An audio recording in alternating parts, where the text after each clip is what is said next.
একটি manage vote আয়োজন করা হয়েছিল।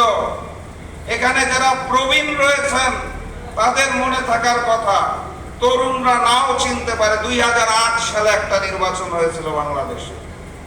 চমৎকার তকমা লাগানো নির্বাচন, ভোট কেন্দ্র দখল করা হয় নাই, ব্যালট বক্স আগে থেকে সিল মেরে রাখা হয় নাই, মারামারি হানাহানি কাটাকাটি কিছু হয় নাই, কিন্তু ফলাফল গণনা এবং ঘোষণার সময় পরিবর্তন করে দেওয়া হয়েছিল।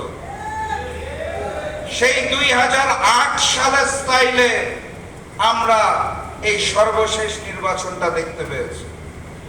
নির্বাচনের একদিন পরে নির্বাচন কমিশনে গিয়েছিলাম 11 দলের পক্ষ থেকে, বুঝার জন্য আপনাদের অনুভূতিটা কেমন।